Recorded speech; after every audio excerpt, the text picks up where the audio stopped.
नमस्कार दोस्तों, जय करवा माता। आज मैं आपके लिए करवा चौथ की कहानी लेकर आई हूँ, तो इसे आखिर तक जरूर सुने। लेकिन उससे पहले अगर आपने हमारा चैनल अभी तक सब्सक्राइब नहीं किया तो हमारे चैनल को सब्सक्राइब कीजिएगा और अगर हमारी वीडियो पसंद आए तो उसे लाइक कीजिएगा।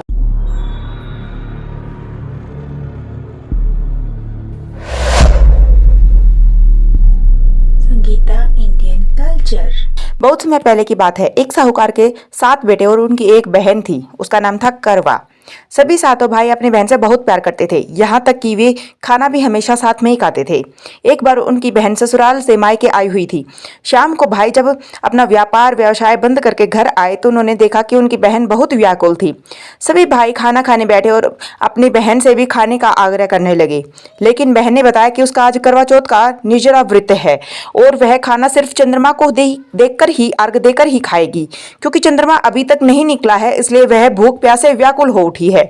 सबसे पहले छोटे भाई ने अपनी बहन की हालत देखी नहीं जाती और वह दूर पीपल के पेड़ पर एक दीपक जलाकर छलने की कोटी में रख देता है। दूर से देखने पर ऐसा प्रतीत होता है कि जैसे चतुर्थी का चांद निकल आया हो। इसके बाद भाई अपनी बहन को बताता है कि चांद निकल आया, तुम उसे अर्घ देने के बाद भोजन कर सकती हो। बहन खुशी के मारे सीधी चांद को देखने के लिए चली जाती है और उसे अर्घ देकर खाना खाने बैठ जाती है। वह पहला टुकड़ा मुंह में लेती है तो उसे छींक आ जाती है, दूसरा टुकड़ा मुंह में लेती है तो उसमें बाल आ जाता है और जैसे ही तीसरा टुकड़ा मुंह में लेने की कोशिश करती है तो उसके पति की मृत्यु का समाचार उसे मिलता है।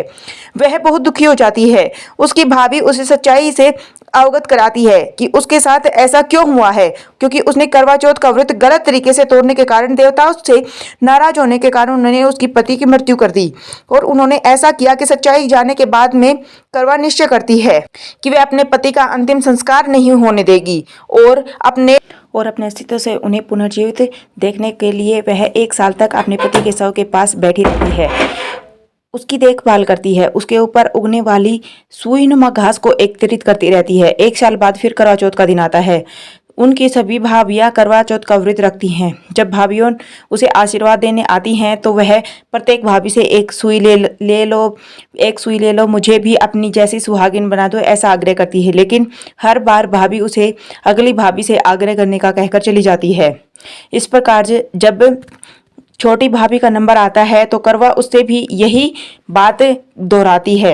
यह भाभी उसे बताती है कि चूंकि उसने छोटे भाई की बहन से उसका व्रत टूटा था, अतः उसकी पत्नी में ही शक्ति है कि वह तुम्हारे पति को दोबारा जीवित कर सकती है, इसलिए जब वह आए तो तुम उसे पकड़ लेना और जब तक तुम्हारे पति जिंदा न हो जाए उसे छोड़ना मत। ऐसा कहकर वह चली जाती है।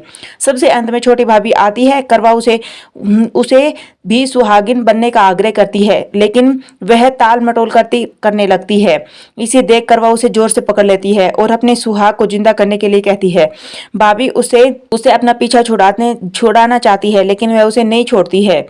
अंत में उसकी तपस्या को देखकर भाभी उस पर मोहित हो जाती है और अपनी छोटी उंगली को उसकी तरफ करती है, उसके पति के मुंह में डाल देती है।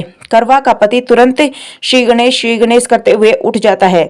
इस प्रकार से प्रभु कृपा से उसकी छोटी भाभी के माध्यम से करवा को अपना सुहाग वापस मिल जाता है। अगर वीडियो अच्छी लगी तो उसे लाइक करें।